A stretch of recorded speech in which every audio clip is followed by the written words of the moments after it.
प्यारे भाई नमस्कार, स्वागत है आप सभी का अमन है क्लासेस में। तो आज हम प्रश्नावली 5.2 के क्वेश्चन नंबर 13 और 14 जो है वो देखेंगे। तो क्वेश्चन नंबर 13 क्या कह रहा है, इसमें कह रहा है कि 3 अंकों वाली कितनी संख्याएं जो हैं वो 7 से विभाज्य हैं।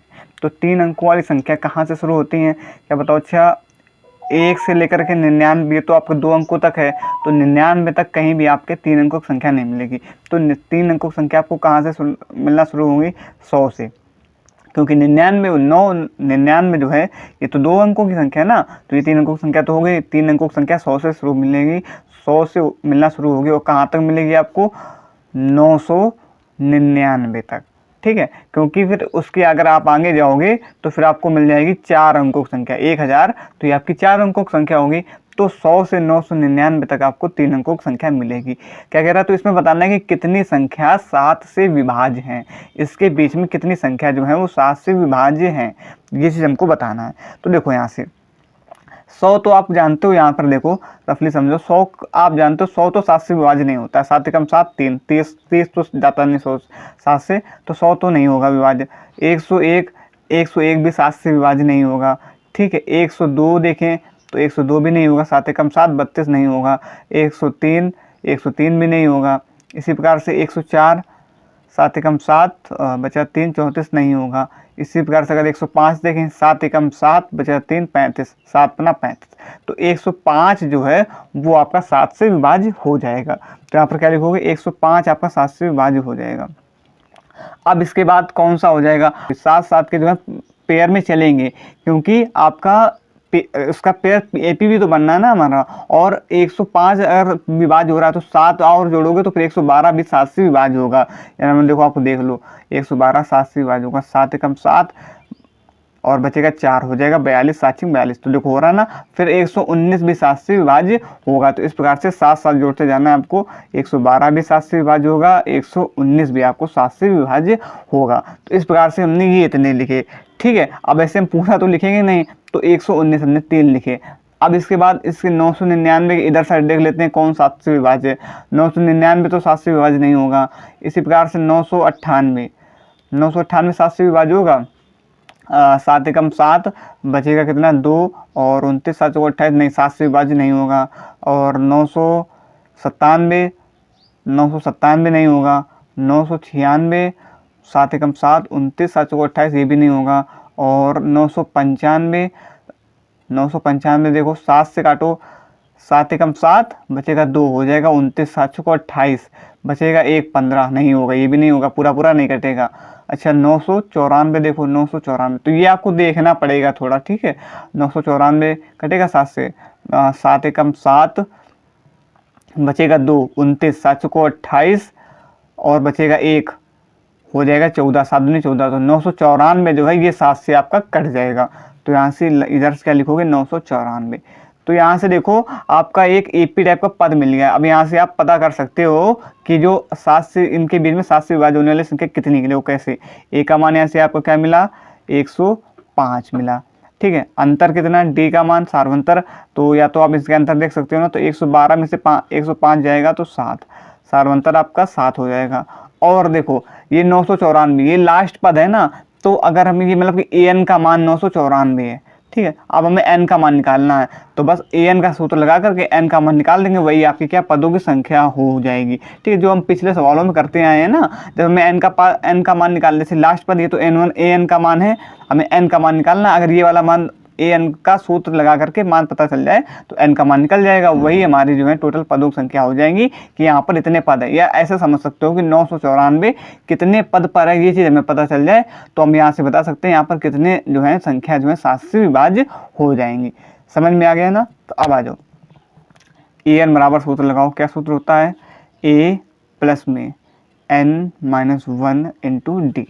ठीक, अब देखो यहाँ से एन का मान क्या रखोगे? 994 बराबर में ए का मान 105 प्लस का एन का मान हमें पता नहीं, यही हमें निकालना है, n-1 इंटू डी का मान कितना दिया गया है? 7 दिया गया है ना। ठीक है, अब यहाँ पर आपको ये थोड़ा गुणा भाग आपको करना पड़ेगा, देखना पड़ेगा कि कौन संख्या कहाँ से कट रही है। ठीक है, बाकी ये तो सब सेम चीज़ें हैं। फिर यहाँ से अब 994 है, अब ये प्लस का 105 है, इधर ले आओ तो माइनस का 105 हो जाएगा। 994 माइनस का 105 बराबर में n-1 into 7।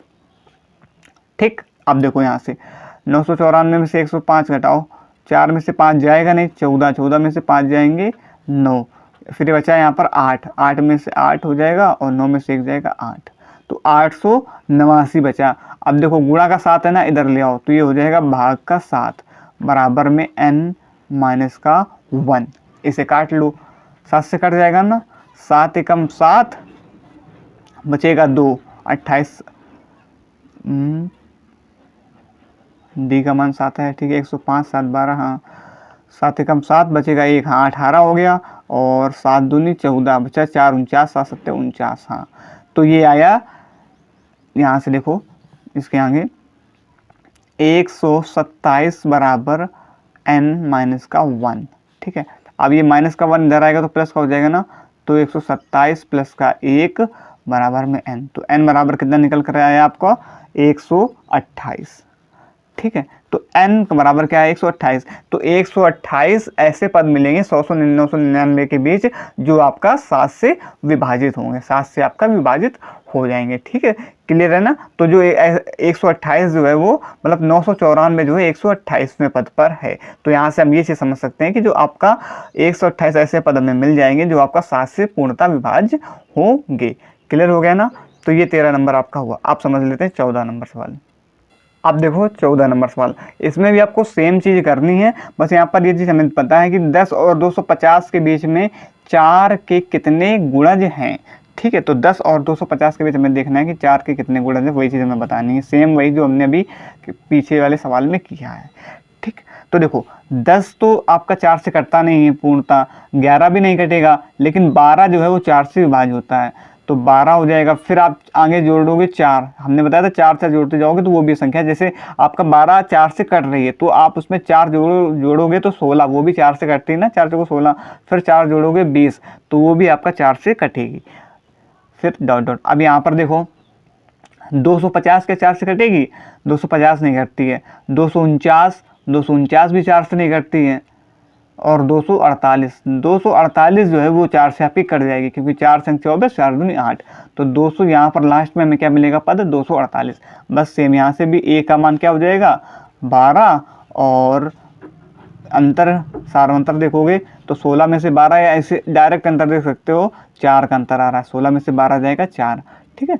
a2 minus a1 से भी निकाल सकते हो, अगर ऐसा ना समझ में आए d बराबर हमने 4 कैसे लिखा, तो आप d बराबर a2 माइनस का a1 कर लोगे, 16 में से 12 जाएगा तब भी आपका 4 आ जाएगा।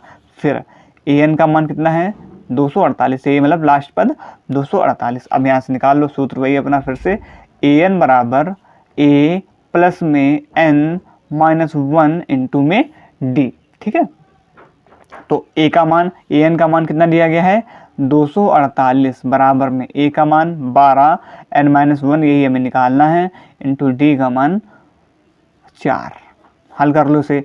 अब ये प्लस का 12 इधर आएगा तो माइनस का हो जाएगा ना, तो 248 माइनस का 12 बराबर में n-1 इंटू में 4, ठीक। अब इसे यहाँ पर हल कर लो, आगे इधर आ जाओ। तो देखो 248 में से 12 जाएगा तो कितना बचेगा आपका 236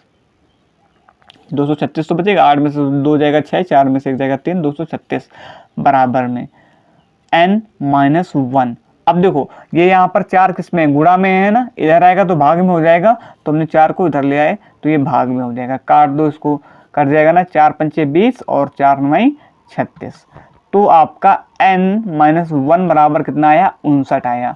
अब देखो यहाँ से n बराबर, ये माइनस का 1 है, इधर आएगा तो प्लस का हो जाएगा ना, तो 59 प्लस का 1, तो n बराबर कितना आ गया आपका 60। कितना आया 60। तो आपका 200, यहाँ से देखो क्या क्या पता चला कि तो 248 है वो 60वें पद पर है, मतलब कि 60वें पद पर है, या ऐसा भी कह सकते हो जो 60 ऐसी संख्या होंगी जो आपका 60वें पद पर है। तो ये यहाँ से ये भी कह सकते हैं जो 60 ऐसी संख्या होंगी जो 4 से 10 और 250 के बीच पूर्णतः विभाजित होंगी, 60 संख्याएं, ठीक। तो n का मान 60 आ जाएगा, यही आपका आंसर हो जाएगा। क्लियर हो गया ना, समझ में आ गया। ये सवाल आपके बिल्कुल सेम पीछे के जैसे लग रहे हैं, बस यहाँ पर ये है कि थोड़ा सा और यहाँ से डिटेल से पूछा है कि पहले सबसे पहले यहाँ से आपको बनाना पड़ेगा समीकरण। अभी तक हमको ये समीकरण दिया गया होता था, वहाँ से मान निकालते थे। अब हमें यही दिया गया, यहाँ से हमें पहले ये चीज़ बनानी है, एपी बनानी है, फिर उसके बाद हमें वहाँ से मान निकालने हैं। तो आशा करेंगे आज के दोनों सवाल 13 और 14 नंबर अच्छी तरीके से समझ में आए होंगे। तो अब 15 नंबर जो आपका, ये आपको दूसरी वीडियो में, 15 और 16 नंबर दूसरी वीडियो में देखेंगे।